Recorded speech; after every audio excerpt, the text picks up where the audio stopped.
ente mau bisnis itu ngapain sih? Banyak pengusaha yang muncul justru di saat-saat gelap. Padahal bisnis yang pertama semisal belum settle berarti ya. Kalau belum settle berarti untuk melangkah ke selanjutnya itu gimana? Maksudnya berbahaya nggak sih? Ini yang paling sulit dilakukan. Apa itu? Maksud saya. Iya, salah satunya. Tapi alhamdulillah saya sudah gitu loh.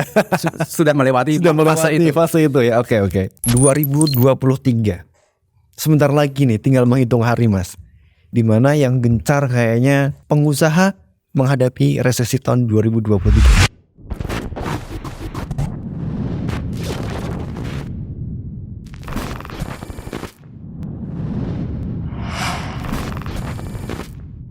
Bismillah, Masya Allah, Muhammad Bagus Nur Hidayat. Ya, oke, akhirnya bisa mampir-mampir ya ke Nida Podcast. Setelah sekian bulan. Iya, setelah sekian bulan konfirmasi dan saya mengajak untuk berbagi ilmu di sini untuk sekedar sharing. Masya Allah. Sibuk terus ya? Enggak juga. Enggak juga ya. Sehat Mas ya? Alhamdulillah sehat Mas Pino. Masya Allah. Ini adalah owner juga dari Batik Asti. Ya, di mana Batik Asti itu ada di Pekalongan ya, tepatnya di Pesindon Mas ya. Oke, Batik Pesindon, Batik Asti. Nah, dan Mas lihat sendiri itu juga dulu for your info adalah salah satu ketua IIBF Kota Pekalongan ya. Oke, mantan ketua ya. Sekarang mantan ketua ya. Dan yang sekarang digadang-gadang sebagai kandidat ketua KPMI Korwil Kota Pekalongan. Yang sekarang digadang-gadang nih ya. Ini juga salah satu Mas, permintaan juga dari Ustadz Pembina kita, Ustadz Pembina KPMI Korwil Kota Pekalongan. Bisa aja. Masih bisnis batik Mas atau masih, ya? Alhamdulillah ya, masih ya. Istiqomah ya. Konsisten ya. Yang namanya bisnis kan katanya juga harus konsisten Mas. Ya, begitulah bisnis mesti. Iya. Nah, tapi kalau kita memulainya semisal kan batik ini. Terus kita ada lagi cabang lagi semisal yang lain. Semisal ada tiga cabang, yang satu tiga bisnis. Oke. Semisal ya. Batik. Terus apa lagi ya berarti ya yang lain? Mungkin apalah yang dua ya. Otomotif atau yang lainnya, spare part dan sebagainya. Nah, ini tuh memang harus semuanya konsisten atau memang harus kita fokus salah satu dulu, Mas? Ya, yang jelas kita fokus. Ya, fokus dapat duit gitu loh. Yang penting itu. Iya. Apapun bidangnya sih oke. Nah, kalau kita mau bisnis, kemudian kita punya bisnis kedua, bisnis ketiga itu sebaiknya bisnis yang utama itu settle dulu dan kuat. Nah, itu dan kita menguasai di bisnis itu. Yang saya takutkan itu ketika kita bisnis tahun 2 tahun, kemudian ada peluang bisnis lain, kita bikin bisnis lagi, bisnis kedua. Kemudian 2-3 tahun ada peluang, ambil bisnis ketiga, keempat gitu loh. Padahal bisnis yang pertama semisal belum settle berarti ya. Kalau belum settle berarti untuk melangkah ke selanjutnya itu gimana? Maksudnya berbahaya nggak sih? Saya takutnya bisnis kedua itu malah kita itu yang bisnis pertama itu nyusui gitu loh. Menyusui bisnis kedua. Oh iya, paham. Jadi bisnis yang utama belum kuat, tetapi dia sudah punya tanggungan untuk mensuplai modal bisnis kedua. Gitu. Saya takutnya gitu. Jadi kalau bisnis kedua goyang, saya takutnya bisnis utama jadi juga goyang. Iya, gitu. karena secara mungkin secara materi ya. Income-nya ya. Akhirnya kan tersusui ke bisnis yang kedua ya. Mestinya ada kalau memang mau bisnis kedua itu ada semacam cut off bahwa bisnis utama hanya sampai di sini modalnya. Oke. Gitu loh. Silahkan bisnis kedua itu ya bagaimana dia mendapatkan modal, bagaimana dia dapat duit gitu loh. Jangan sampai minta disusui melulu sama bisnis. Itu kalau income-nya besar Mas ya, maksudnya untuk bisa mungkin bisnis kedua oke lah masih disusui dengan yang pertama. Ntar Susu sambung berarti ini ya, yang ketiga ya. Nah begitulah. Jadi mestinya bisnis itu saling menguatkan. Gitu. Saling menguat ya. Bisnis kedua bisa jadi menjadi pivot ketika bisnis yang utama itu agak goyang, gitu loh. Jadi mestinya seperti itu. Makanya bisnis utama itu mesti kuat dulu. Harus kuat dan settle ya. Settle gitu loh. Dan kalau kita lihat teman-teman kita yang Tionghoa itu kadang bisnis kedua itu setelah dia puluhan tahun. Iya ya, betul. Menjalani bisnis pertama. Betul. Kita coba lihat di toko-toko di Pekalongan itu kan dia buka toko sudah puluhan tahun. Sudah tahu mainnya toko bagaimana, role-nya bagaimana ya. Kemudian masuk ke generasi kedua katakanlah, itu dia mulai ekspansi. Gitu loh. Oke. Mulai ekspansi bisnis ini, bisnis itu gitu loh. Nah, kita melihat kayak gitu bahwa memang bisnis utamanya itu settle duluan. Settle ya. Dan dia betul-betul menguasai di situ. Ya intinya kita nggak usah menunggu puluhan tahun lah ya. Iya betul. Tapi yang paling penting adalah bisnis utamanya itu settle dan paling terutama. Dan kita menguasai. Dan kita sebagai pengusaha itu menguasai dulu bisnis yang utama itu. Tapi terkadang gini Mas, kadang gini nggak sih Mas, maksudnya teman-teman kita tuh kadang dengan bisnis yang pertama belum begitu settle ya. Tapi melangkah ke bisnis selanjutnya itu maksudnya itu salah satu menjadi kelemahan dari para pebisnis nggak sih? Ya, begini Mas, di IBF itu kita ada kelas itu ya. Salah satu kelas kita itu membahas kesalahan dalam bisnis. Nah, kesalahan dalam bisnis itu adalah salah satunya adalah speed. Speed itu membunuhmu. Speed itu membunuhmu ya. Kecepatan itu membunuhmu ya. Ya kan gitu. Jangankan bisnis kedua Mas, bisnis satu aja. Kalau kita nggak settle, kemudian kita kebawa nafsu gitu ya. Nah itu dia. Nah kita buka cabang. Padahal masih satu bisnis ya. Iya. Misalnya kita bikin bakso, laku gitu ya. Laku di bakso itu. Kemudian kita bikin cabang. Sekali bikin cabang 10 atau 5 lah. Bikin cabang 5 terus kemudian laku. Ada ini. Bikin cabang 10 sampai di mengambil dana pihak ketiga, sampai bikin membuka investasi. Itu kan berarti kan modalnya sudah bukan modal dia lagi. Iya, ada modal dari orang lain, maksudnya investasi. Padahal kapasitas dia itu mungkin kemampuannya hanya 5 cabang. Iya. Tapi dia sudah bikin sekian puluh cabang. Dipaksakan nggak sih Mas? Oh banget. Dan itu banyak yang jatuh. Banyak pengusaha jatuh yang punya sekian puluh cabang. Oh gitu loh. Oke. Tapi Anda lihat di toko-toko yang lama itu dia satu cabang konsisten. Tapi settle sampai anak cucu. Sampai anak cucu ya.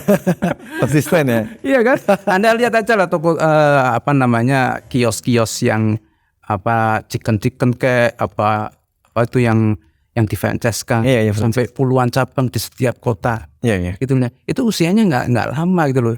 Ini ada buka cabang sekian di mana-mana, ada besok lagi udah iya kan, entah di mana ini ya.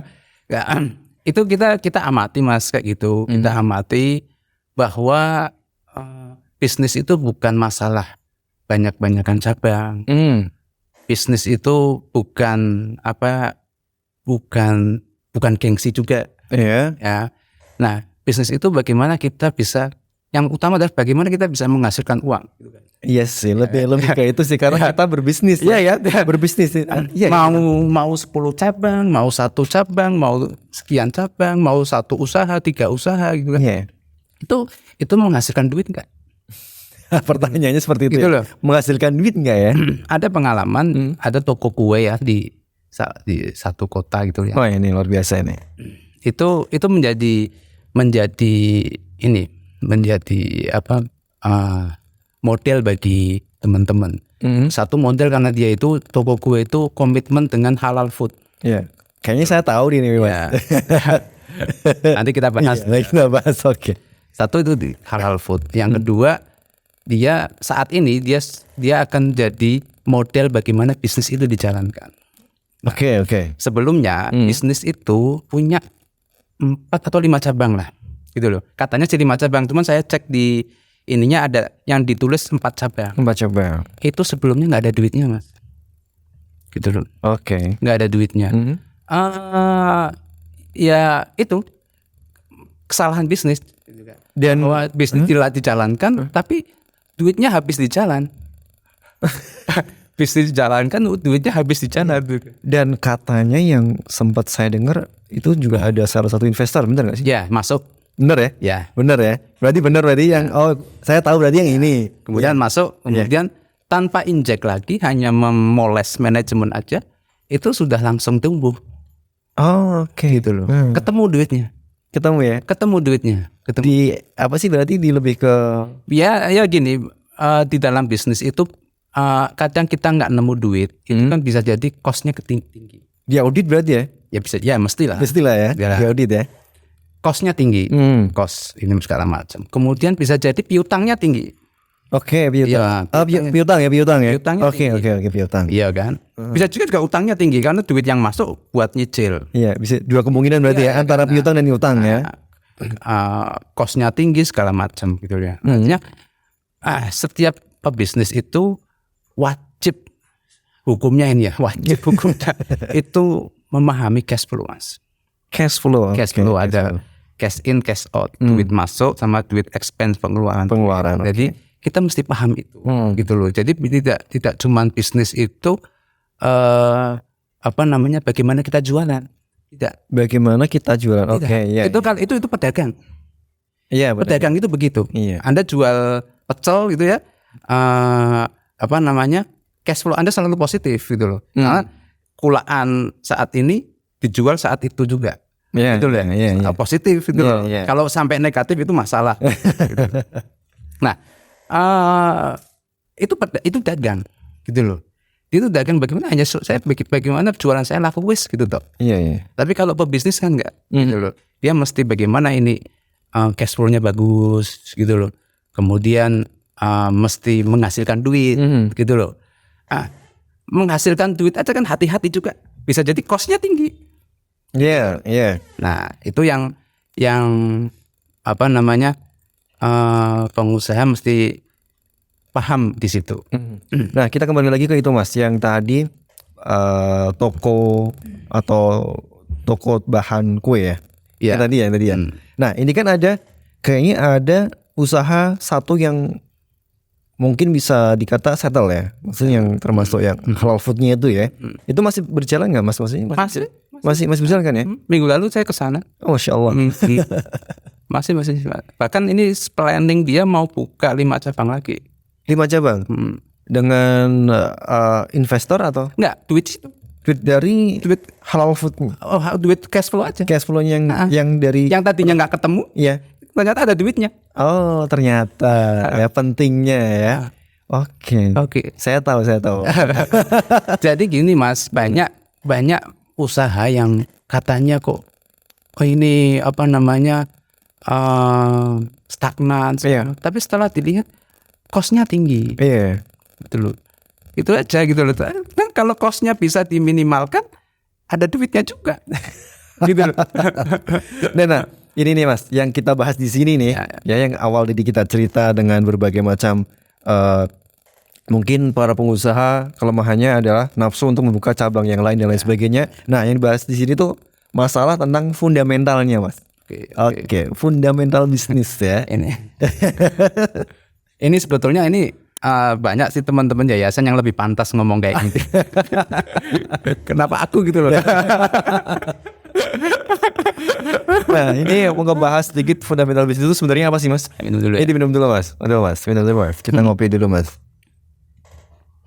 Ya, dalam fundamental bisnis kan begini Mas.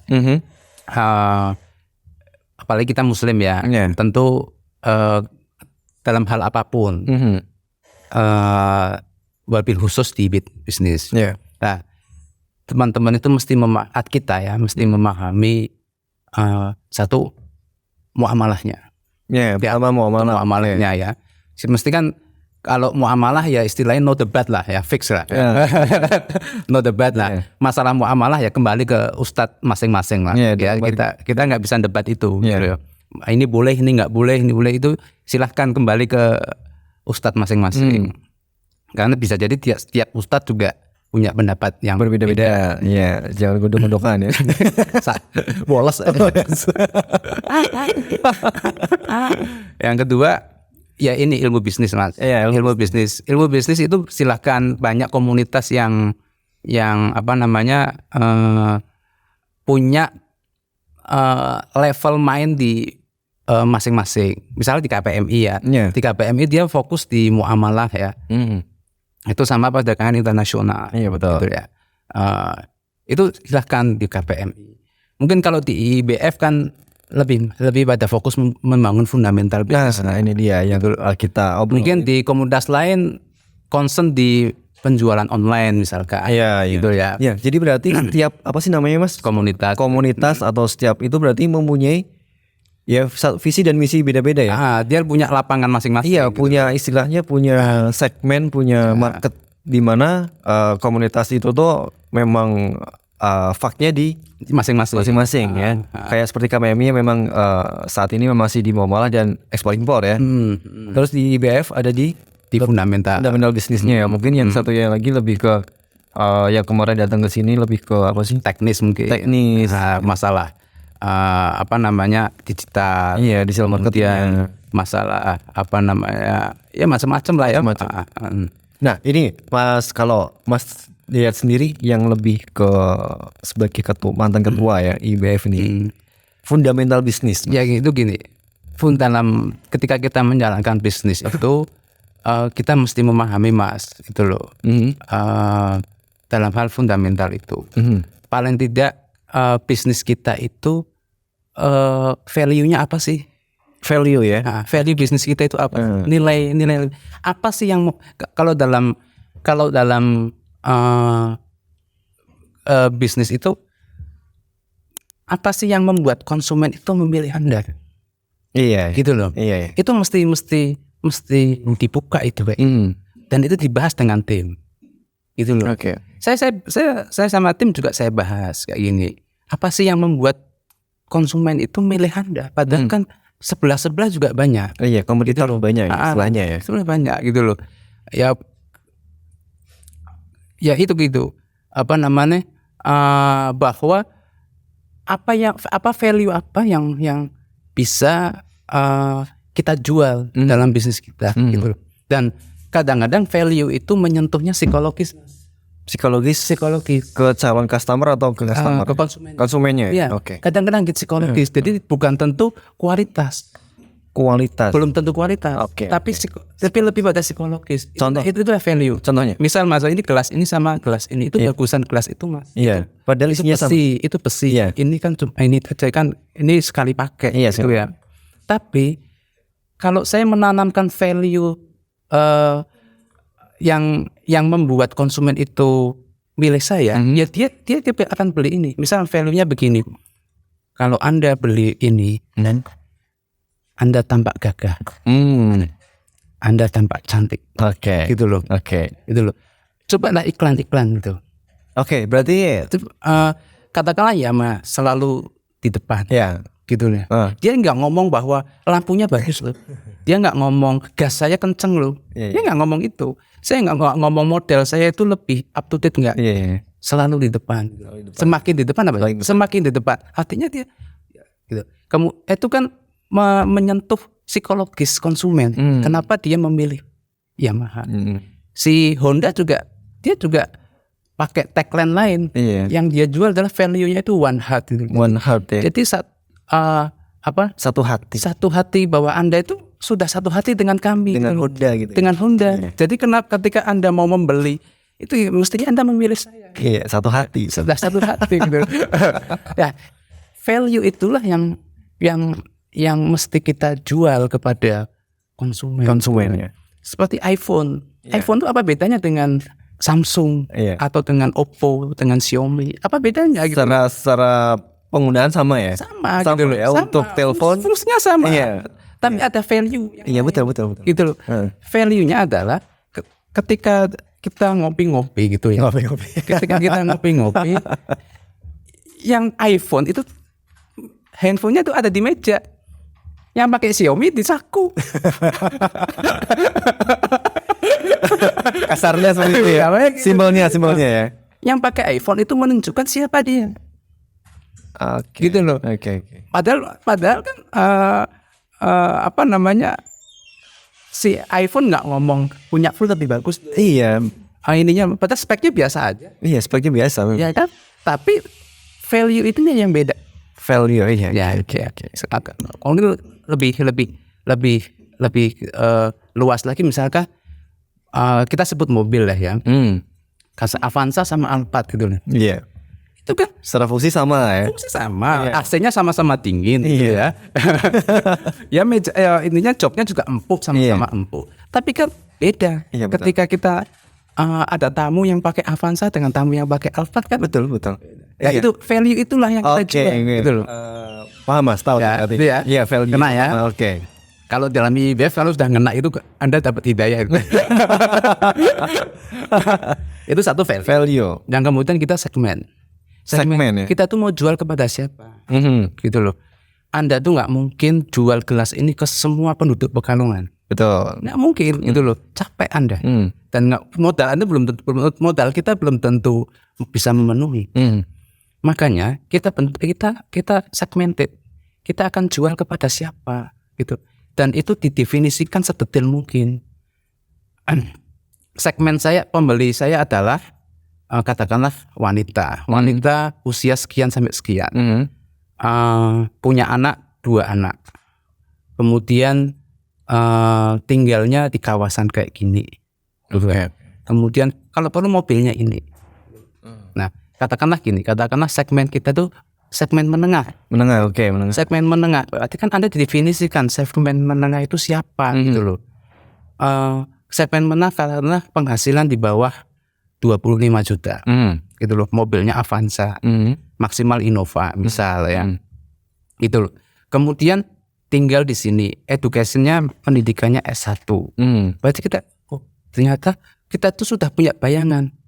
Segmen kita tuh ini. Dan saya akan main di sini. Oke. Gitu loh. Nah, itu akan kemudian kalau segmen itu kemudian akan ke belakang, kita itu akan menyiapkan tim kita untuk menuju situ. Termasuk kalau misalkan main FBS, ya kita akan menuju ke situ. Oke. Gitu loh. Ya, segmen kebayang ya. Jadi terbaik. Kita punya bayangan manusia yang model apa sih yang manusia model apa? Intinya lebih itu ya. Manusia model apa ya? Kayak tadi gampang ngomong. Pemakai Avanza itu beda manusianya dengan pemakai Alphard. Oke. Gitu loh. Iya. Ya kan pemakainya beda gitu loh. Di batik pun begitu gitu loh.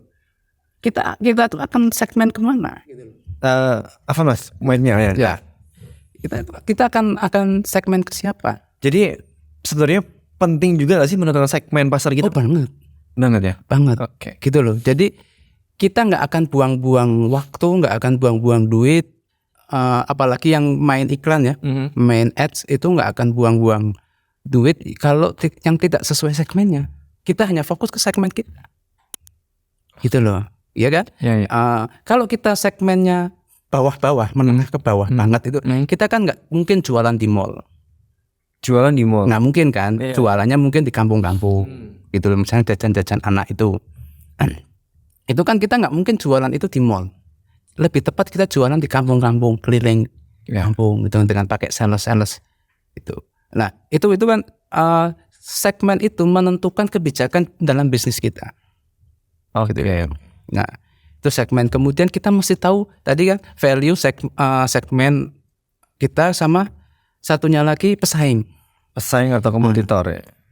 Pesaing itu Anda kalau melihat pesaing gimana sih? Iya. Wah, kita lawan kita nih. Bukan, Mas. Kita itu dididik bahwa segmen itu pesaing itu adalah sahabat kita. Jadi kita itu banyak tahu hal ya dari pesaing. Gitu loh. Yeah. Makanya di IBF itu ada quote gini. Bisnis yang tidak ada pesaingnya itu tidak ada pembelinya. Bisnis yang tidak ada pesaingnya tidak ada pembelinya. Okay. Anda bikin buka bisnis ini sate macan. Wah, masya Allah, satu macan. Ya nggak ada saingannya. Iya. Sekaligus nggak ada yang beli. Nggak ada yang beli. Terlalu ekstrim. Ya, Sate macan. misalkan itu Iya. ya. Ya, makanya kalau ada yang bilang, wah ini di sini buka handphone semua. Ya itu memang kan ada pembelinya. Iya, memang ada beli ya sih. Iya. Apalagi di jantung kota kita yang Pekalongan ya. Kalau kan, Ayam murung ya. oh ya ada buka handphone, buka sebelah Iya. ada handphone lagi, buka toko handphone lagi. Gitu. Bersebelahan, bertetanggaan. Disitulah pembeli handphone ke situ. Makanya pesaing itu menunjukkan di mana ada pembeli. Oke. Kemudian pesaing itu menunjukkan kelebihan dan kelemahan kita. Gitu loh. Kenapa sih pembeli itu milih toko situ? Kok nggak ke toko saya? Gitu loh. Apa yang istimewa di toko itu? Padahal mungkin untuk produknya sama handphone. Sama gitu loh. Ya bahkan mungkin toko itu punya value lebih. Iya. Nah, dengan begitu kita jadi tahu. Itu termasuk juga pelayanan dari apa sih yang ada di handphone itu berarti ya karyawan ya? Bisa jadi. Pelayanan juga. Bisa jadi gitu loh. Maka dengan begitu kita jadi tahu kelemahan kita ada di mana. Gitu loh. Pun demikian ketika konsumen itu memilih kita, kok nggak ke toko sebelah? Gitu loh. Ya lepas dari ini bahwa ini sudah rezeki kita beda ya. Lepas dari itu ya. Betul. Kita mesti mengimani itu. Tapi kan ini kan wilayah yang sebetulnya bisa kita amati. Oh, ternyata value kita di sini. Dan value ini tidak dimiliki oleh toko lain. Penting berarti ya. Penting banget. Terus untuk mengenai ini Mas, trust atau kepercayaan. Ya. Ini kan terkadang kan juga ada nih para pelaku usaha yang terkadang sering ngomong atau berbicara tentang trust, kepercayaan. Ya. Nah, ini nih yang dimaksud bagaimana? Maksudnya ketika si customer atau konsumen sudah tidak percaya lagi dengan ini, kan ini masalah juga Mas ya. Berarti Banget iya, berarti kan ada yang salah dengan kitanya atau ownernya atau pengusaha tersebut. Ya, makanya kan pengusaha itu banyak evaluasi bisnisnya, gitu loh, banyak mengevaluasi gitu loh.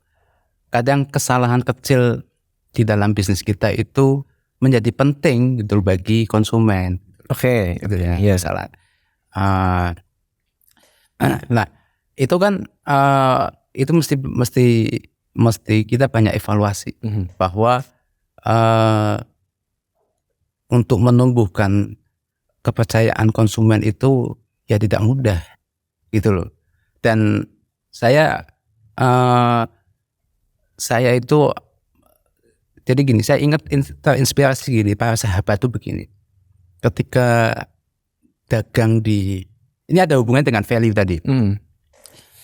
Ketika sahabat itu dagang di kota Madinah, itu kan mereka mengadu kepada Nabi. Mengadunya kurang lebih begini, nanti silakan dibetulkan kalau salah. Mengadunya tuh begini, itu pedagang Yahudi itu lebih laku ketimbang pedagang kita Muslim gitu loh. Nah, padahal pedagang Yahudi itu ada nakalnya gitu loh. Misalkan timbangannya itu nggak dikurangi ya, gitu loh. Maka waktu itu Nabi menghimbau memerintahkan kepada para sahabat untuk memberikan nilai lebih. Nah, misalkan gandum 1 kilo ditambah 1 genggam gitu loh. Oke. Jadi itu ada value lebih di situ. Nah, value-nya itu adalah begini, bahwa kalau bagi konsumen, saya kalau beli gandum di tokonya Muslim itu mantep. 1 kilonya tuh mantep gitu loh. Ya. Bahkan lebih gitu loh. Karena ada nilai lebih itu. Nah, kemudian ini lama-kelamaan kan ini kan konsumen mulai pindah ke toko-toko Muslim. Karena timbangannya mantep dan bahkan lebih. Nah, begitu pula juga ini bagus untuk membangun kepercayaan. Saya sih menghimbau kepada saya. saya sudah briefing ke teman-teman tim itu bahwa kasih kasihlah lebih. Bahwa bisnis ini bukan menang kalah. Iya betul. Bisnis ini adalah sama-sama enak lah, sama-sama menang. Ya. Sama-sama menang dan sama-sama menguntungkan. Sama-sama enak. Sama-sama enak. Jadi konsumen enak, kita enak. Iya. Gitu loh. Makanya kalau konsumen membeli sesuatu, coba kasih nilai lebih lah. Gitu loh. Ini kasih nilai lebih. Misalnya, kalau versi Mas Yayat, misal beli baju satu, dikasih minuman botol satu. Oke. Gitu loh. Nilainya nggak seberapa. Iya nggak berapa sih. Cuman kan pas ketika waktu kita konsumen maksudnya konsumen ke showroom batiknya, berarti kan merasa dilayani ya. Dilayani, dan itu kan saya melihat konsumen kita itu jauh. Iya. Dia wisata ke Pekalongan. Iya, di mana notabene mungkin konsumen dari Mas Yayat kan dari luar kota banyak kan ya. Ya mereka itu kondisinya capek, haus segala macam gitu loh. Ketika dia dikasih minuman, padahal minumannya tuh nggak seberapa sih, itu kan seneng banget. Iya, gitu loh. Dan berarti masih dengan apa sih tagline yang ini Mas berarti ya, apa namanya? Konsumen adalah raja, pembeli adalah raja. Iya, iya nggak sih? Iya sih juga. Ya nggak gitu amat. Iya, maksudnya kita kan termasuk pelayanan juga, ya kan? Saya sih menyampaikan kepada tim bahwa konsumen dan kita itu adalah kedudukannya sama. Gitu loh. Jadi kita itu nggak munduk-munduk di depan konsumen. Kalau konsumen aja tuh kita tuh munduk-munduk banget loh melayani. Kita tuh satu level. Kita satu level, dan juga pelayanan kita itu jadi tulus. Kalau ya kan kita nggak munduk-munduk supaya kita dikasih sesuatu, supaya dibeli. Kita dibeli, alhamdulillah. Nggak dibeli ya kebangetan sih. tapi selalu nggak Mas untuk misal di Batik Asti ini selalu menekankan nggak untuk product knowledge-nya? Oh ya pasti. Pastinya. Pastilah gitu loh, itu SOP lah. Wajib ya. Gimana? Meskipun nggak mendalam. Iya, maksudnya gimana mau menjual sedangkan kita produk knowledge-nya juga nggak tahu ya kan? Paling nggak kan ada edukasi ya masih dari owner dong. Ya, tapi saya tekankan jangan fokus pada produknya. Iya. Fokuslah pada pembelinya. Gitu loh. Fokuslah pada pembeli. Iya. Jadi gini, katakanlah ada kita mau beli baju batik, kita tuh sampaikan saja sebatas ini saja, sebatas informasi umum saja. Kita nggak usah muluk-muluk mau mengatakan ini batik saya tuh bagus loh, bikinnya susah, sekian lama, jahitannya tuh bagus, gini. Pembuatannya 10 tahun. Nggak usah. Ya. Itu mudah dicacat. Toko sebelah lebih bagus Mas, gitu loh. Padahal dia juga nggak paham juga toko sebelah gitu loh. Kita jangan fokus pada situ, tapi fokuslah kepada konsumennya, gitu loh. Kita kasih informasi secara umum, kemudian ajaklah komunikasi yang enak antara kita dengan konsumen, gitu loh. Misalkan ibu-ibu, konsumen ibu-ibu, gitu loh. Kita panggil aja ibu-ibu pakai jilbab, kita panggil aja Bu Haji. Gimana? Karena Pekalongan ya, misalkan. Bu Haji asalnya di mana, asalnya dari mana, kapan datang ke Pekalongan. Ya, pendekatan itulah yang bisa jadi bikin konsumen itu betah. Atau bisa jadi konsumen itu tertarik untuk membeli sebuah produk, ya kan? Ya. Sepertinya contoh-contoh mungkin seperti ini Mas. Pak Haji, Masya Allah, Pak Haji mungkin pakai baju ini kelihatan lebih muda 5 tahun, beberapa tahun yang lalu maksudnya. Mungkin seperti itu ya. Itu kalau yang diomongi wanita itu kena di hati. Langsung ya, melting ya, meleleh. Itu kita uji, kita buktikan. Kita buktikan gitu loh. Jadi ini juga bisa buat masukan begitu teman-teman. Jadi apalagi kalau pembeli wanita itu disebutkan Anda pakai baju ini lebih muda sekian tahun. Dia ngomongnya tulus aja gitu ya. Jangan ngegombal. Gitu loh. Kalau ngegombal itu konsumen itu juga kadang nggak betah. Kadang ilfil juga. Iya, maksudnya benar Mas. Biasa aja ngomong, biasa aja kan kita kan membangun sepadan. Iya. Ini karyawan gombal mulu nih. Ya, Bu Haji ini ibu Haji lebih muda kalau pakai baju ini, betul. Itu nyampe itu. Nyampe pesan kita tuh nyampe. Gitu. Oke lah. Maksudnya salah satunya seperti itu ya. Apa sih salah satu trik nggak sih? Trik ya?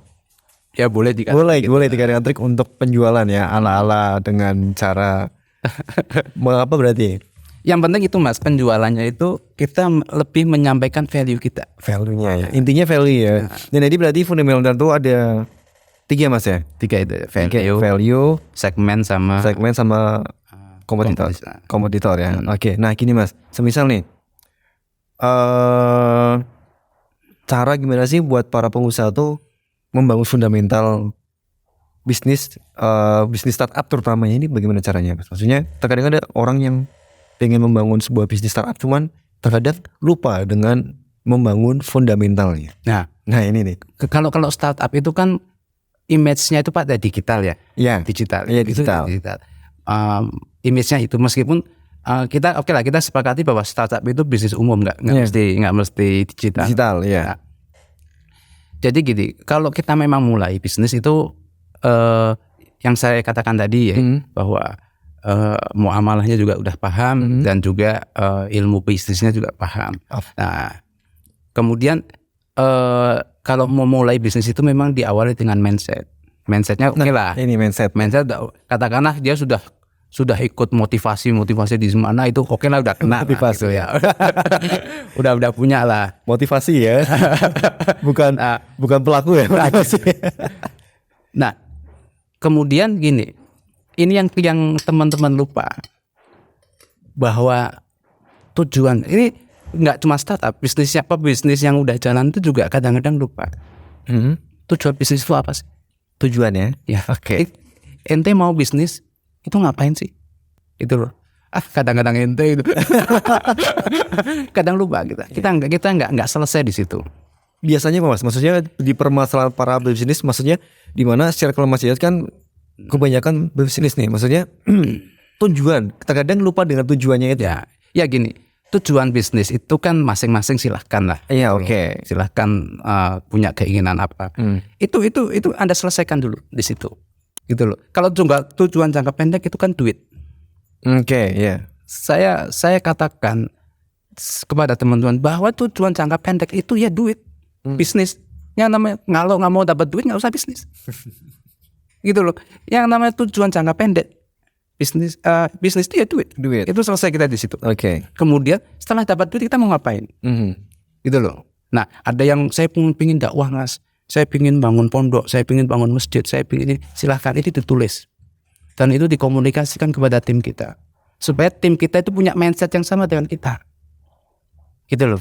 Itu penting karena ngapain sih dapat duit ngapain juga itu sama. Ya, ada istilah tujuan yang kita tuju sama-sama sama tim gitu loh. Bahwa kita bahwa suatu saat kalau kita punya duit kita akan bangun pondok gitu loh. Goalsnya oke gitu loh. Kalau kita punya kalau kita punya duit kita akan ngasih beasiswa loh sekian anak, misalkan begitu. Itu mesti jelas. Nah, bagi startup dan juga pebisnis yang lama itu juga mesti memahami, kalau saya namakan gini, peta bisnis, peta uang dalam bisnis. Nah ini dia. Ada nanti juga ya peta uangnya. Saya tadi bikin sketsnya, nanti silakan ditampilkan. Oke. Jadi juga peta uang. Jadi ya saya katakan itu peta aja supaya bisa dipahami dengan mudah. Jadi begini, bisnis itu kan diawali dengan aset. Bisnis mulai dari aset. Aset itu bisa modal, bisa produk, bisa macam-macam, bisa aset kita globalkan jadi aset. Aset kemudian dijual, ya kan, sales kemudian sales itu menghasilkan laba, keuntungan. Laba, keuntungannya. Kemudian dari keuntungan itu menghasilkan cash, ya kan. Tujuan bisnis cash, ya kan. Nah, makanya kayak contoh toko kue tadi itu, dia sudah melakukan aset sudah dijual. Aset itu dalam arti ya modal dia sudah dibikinkan kue kemudian dijual menghasilkan keuntungan, tetapi ternyata tidak menghasilkan cash. Oke. Gitu loh. Iya. Ini kalau dibahas kayak gini semalam nggak cukup. Ini versi simpelnya ya. Ya ini versi simpelnya. Iya. Kadang-kadang kita tuh untung, iya. Anda kulaan sekian dijual sekian, oke, untung. Untung ya. Tapi tidak menghasilkan cash karena keuntungan Anda habis untuk biaya-biaya. Iya.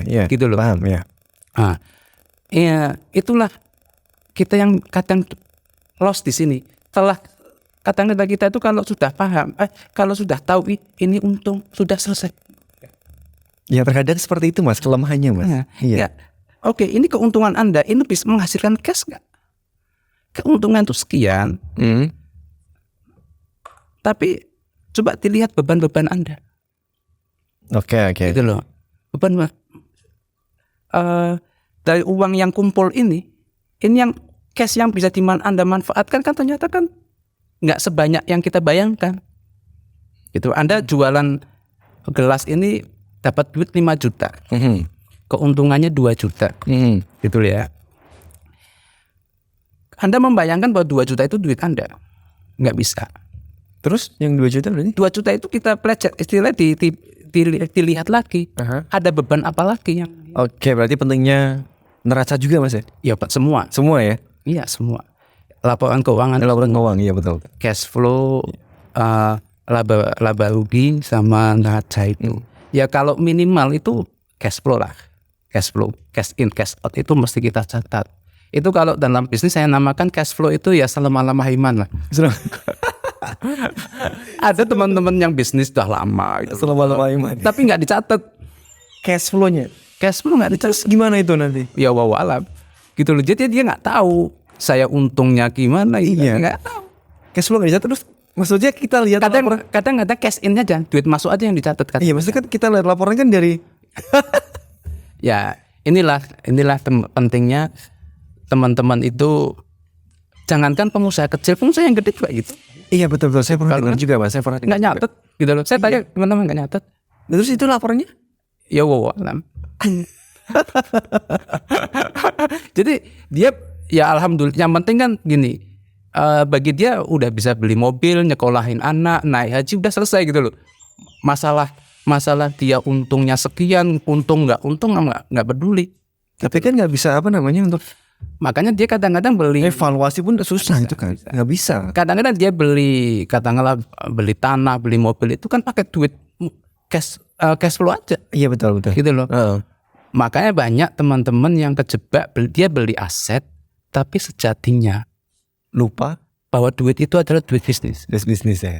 Bukan duit cash yang sudah bisa dipakai. Iya.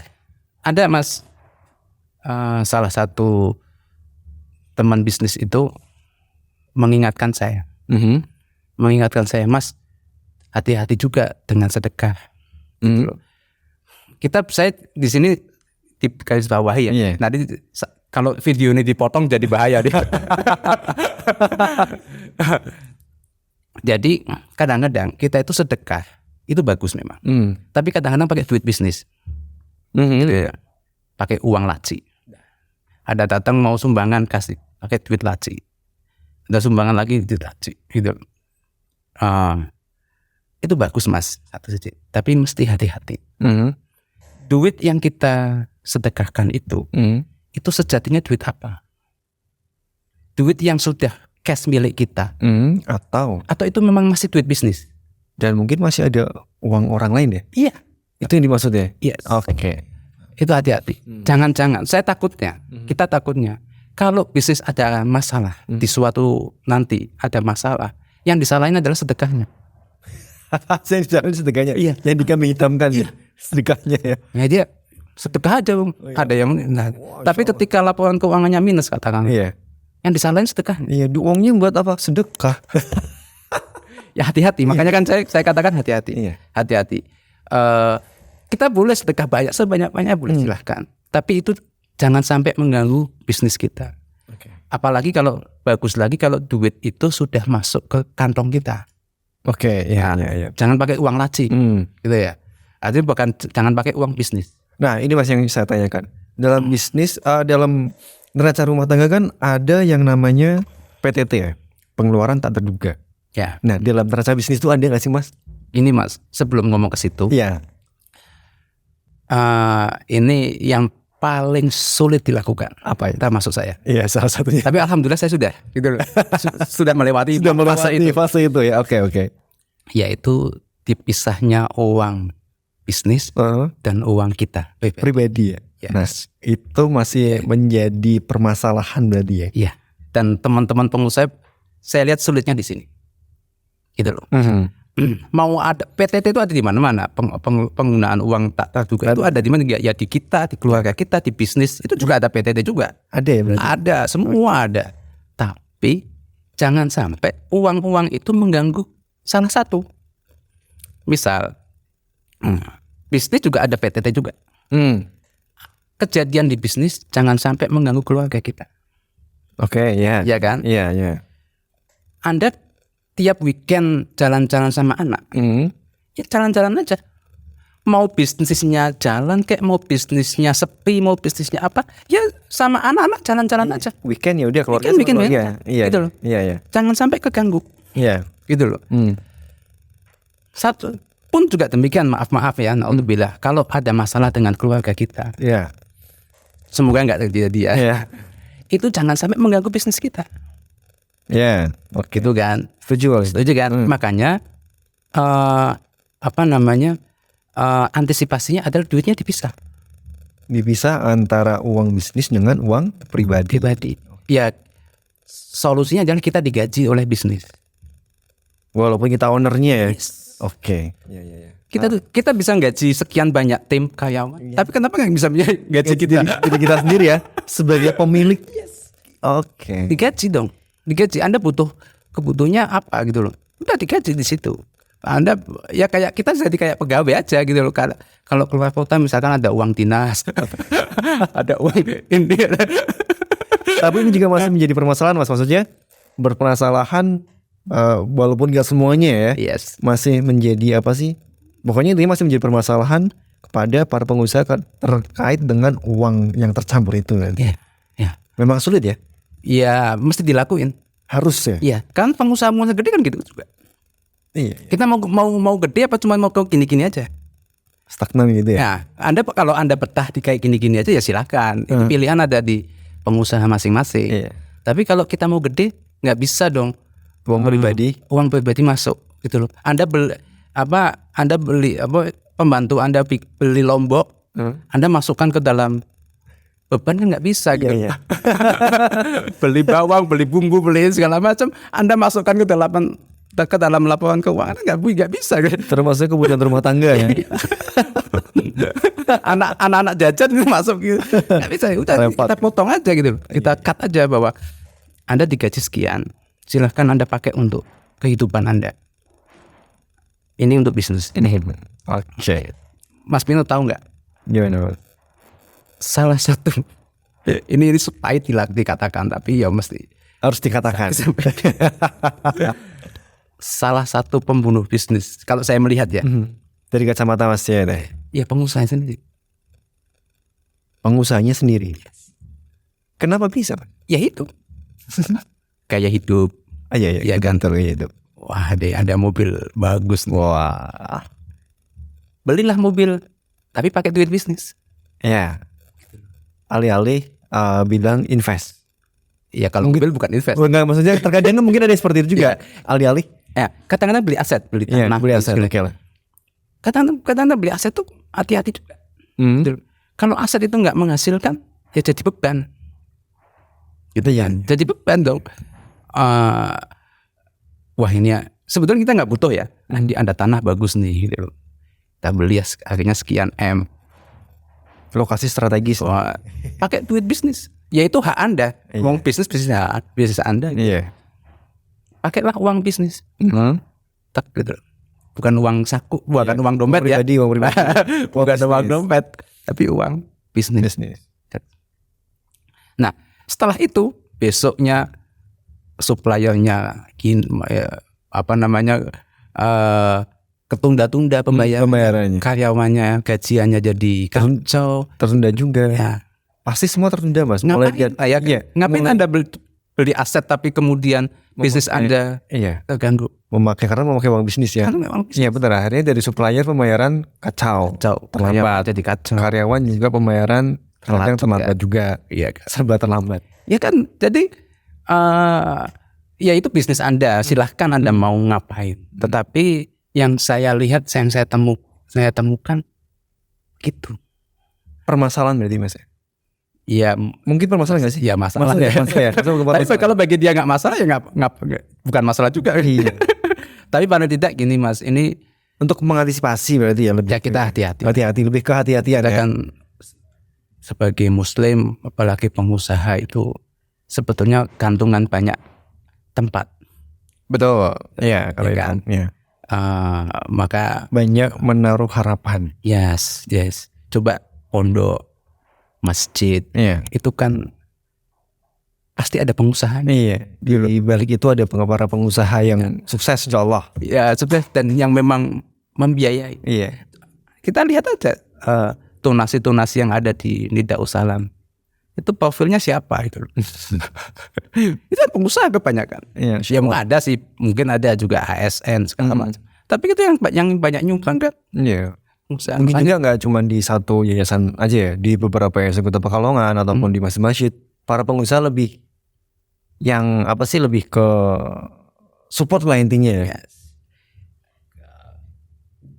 Anda lihat kayak di Muhammadiyah gitu ya, itu Masya Allah, itu Kiai Ahmad Dahlan, seorang ulama, itu di backup sama pengusaha.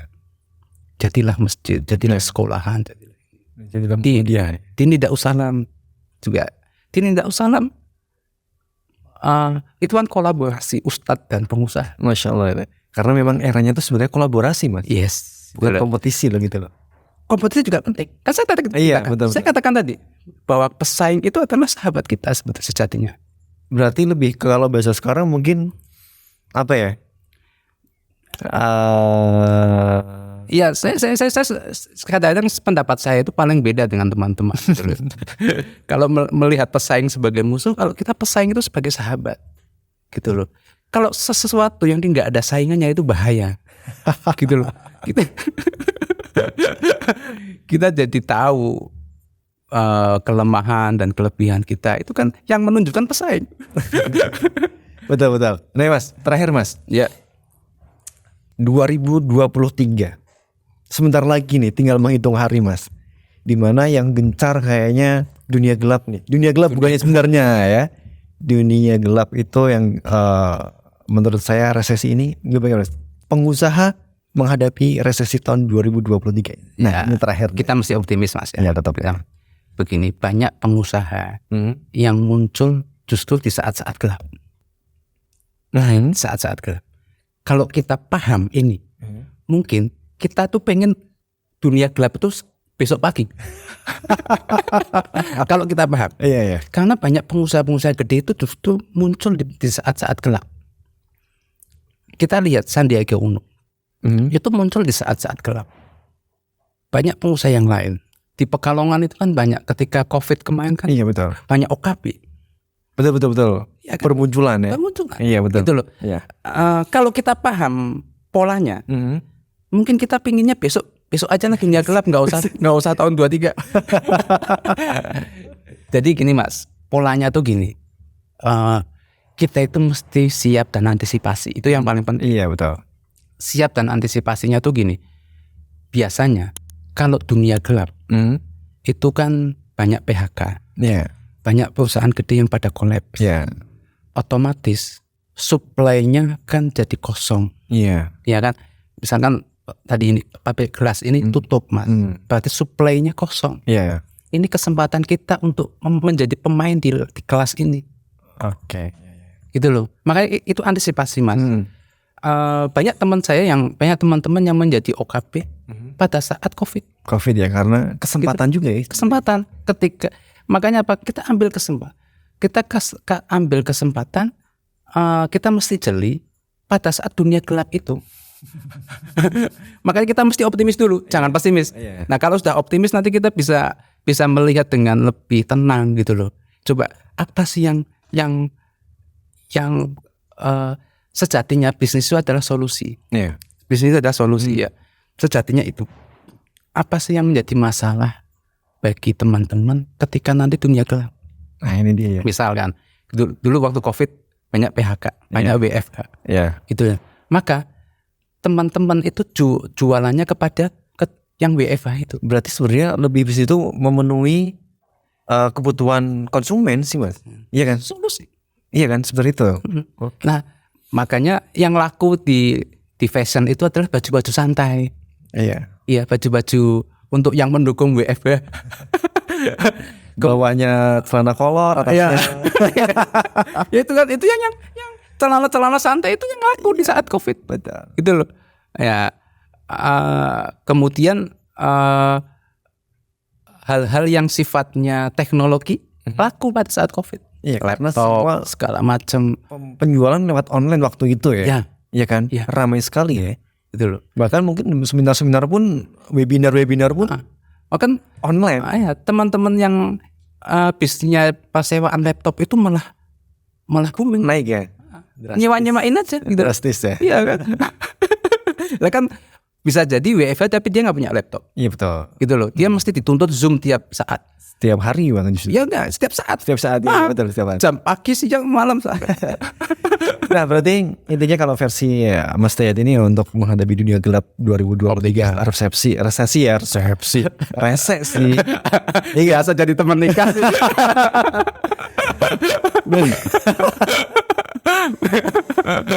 Intinya optimis ya. Optimis lah, Optimis gitu lah. pokoknya.